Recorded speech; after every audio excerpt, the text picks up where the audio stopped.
start to individualize dosage and individualize how you treat someone.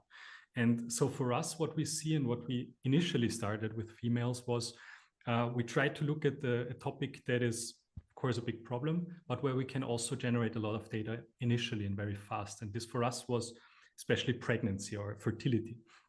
And over the last year, we worked closely with IVF clinics in Switzerland and now also in Austria, where we are using our technology on IVF patients. So women going through wanting to get pregnant, wanting to bear a child, and they are having big problems, and they're using all kind of things within the IVF treatments to achieve this. During these phases, they also measure a lot of data here. So you have, of course, blood markers all the time. You have a lot of ultrasounds and so on. And what we did there is using our technology on female IVF patients. And especially for me, what was exciting was you could, like, especially in ultrasounds, where you have something that is graspable, that is visual, that you can even see, we could see that while usage, even like within 3 weeks of usage, things like, for example, the endometrium, so it's a tissue layer. It's very important for pregnancy. And it has to be thick, it has to be even, so everything works out fine. And we could really literally grow this endometrium with our technology. So thicken it however we wanted, make it more even, make it more uneven. And we saw here, and this was quite exciting for me, is that between different females, so especially here in this case, body fat percentage, there is quite a variance of how the light penetrates the body and works on tissue layers. And so you could really see that by individualizing it to, for example, very athletic females, that we saw initially that, for example, the endometrium, it got very uneven. You could even see like the light dots that were penetrating the body. And with especially machine learning and adding more data to it, we could then generate hyper individualized regimens that directly linked to having a successful outcome in this one case, like in this endometrial thickening and evening, but also on other parameters like hormonal balance and so on. And that was quite interesting. And for the females that went through, I think this was exciting. It was very empowering because it was really something where a lot of other things you do not have power over them, right? So you take supplements or meds or something like that, and then maybe things in the body change. But here it was a direct consequence of this usage of this product, and they felt super empowered and they could see the effects. And now we have, we had the first test run with a few females, and we already have the first 2 pregnancies of females that were almost infertile. So quite exciting.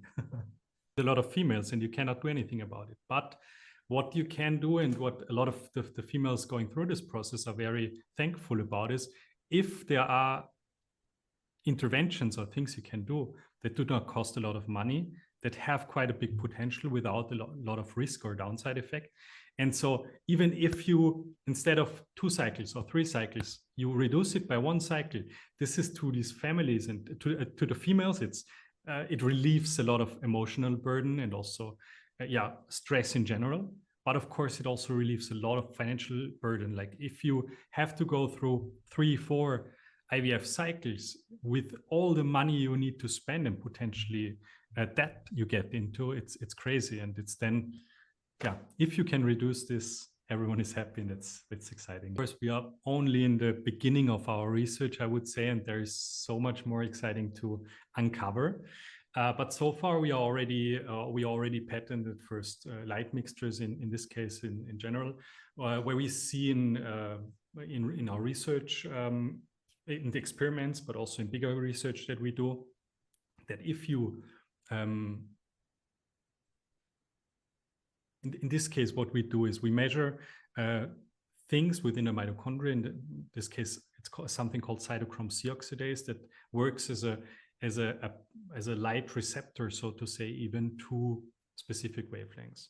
And if you really target the absorption spectra of these light receptors, then you can make make it more efficient how the application works. And this is what we did with our cell light spectrum or light mixture that we patented last year. It's quite exciting that you can, in this case, reduce side effects or reduce inefficiencies even more. You do not have tissue warming that's usually happening. You have much easier penetration of the skin of the body in this case, and you see quicker and much more dramatic effects as outcomes. So that's quite exciting there. And at the moment, also, like I mentioned, my favorite topic here, female health. There's a lot more happening there, where we can even individualize this base light mixture that we patented, and fine-tune it for different females, fine-tune it also for different use cases in females, and furthermore. So a lot of exciting things are still happening and coming. So at the moment, what we are doing, so photobiomodulation, or also called in modern lifestyle red light therapy, it's quite hyping because it looks cool. It's a nice experience, and there is a lot of research on it. So we now have more than 9,000 research papers on the topic in general, quite promising, most of it positive, very few negative side effects. So quite an exciting topic. But what we also see, especially leaning more towards lifestyle, so sports, beauty, and so on, is products on the market at the moment are quite expensive, and users buy them, they use them, they do not see any effects, and they're like, oh, this is maybe the new CBD oil. It's good for everything, but for nothing. So, and this is, I would say, the biggest misconception at the moment, and also for us, the biggest hurdle or downfall to the industry, is that a lot of companies out there, or a lot of companies in the lifestyle sector, they take a scientific paper and they take one parameter, being it the one wavelength of light that was used, or being it just one intensity or something like that. And then they use it in a product, users use it, and they don't see any effects. And oftentimes they come to us and say, hey, this is a scam, it doesn't work, why? And what we see, and this is the biggest obstacle also for us, but also the biggest potential, is we see that especially for this technology to work, it needs to be individualized. It needs to be adapted to you as an individual and your use case. There's something as a base in science, with photobiomodulation, it's called biphasic dose response, meaning if you have, for example, a product, you shine it on your body, and if you have too little of a dose of this light, you see no effect at all. Then the effect climbs slowly until it peaks. And then if you have too much, then the effect also declines again and zeroes out. And so what we see happening with a lot of lifestyle products in particular is either they are too low dosed because of pricing and so on, or they have super high doses of light, or suggest that you use it for extensive periods of time, like 30, 40, 50 minutes or something like that. And then you also have no effect at all. And so this is for us the biggest thing we need to manage and balance, and also educate, where we will see, I think, most likely in the industry we are in, especially in beauty and sports, the next year, maybe or 2 or 3, that there will be the industry will kind of, I think, implode in a sense, because a lot of customers, they're saying, hey, I spent so much money, I don't see any effects, why should I use it? It makes no sense. And that's where we are researching a lot at the moment, and also have, I think, especially in lifestyle, dive through this valley of death, and where a lot of not good products or technology will be sieved out, is where we really need to educate and see, okay, how can we first of all manage also for customers or users that are not experts in the field, that do not know how to specifically adjust it to you and your use cases, or also balance out effects that you have. How can we adjust it to them? Ideally automatically, one button press. Ideally, it measures your bodily data. So that's what we are working on.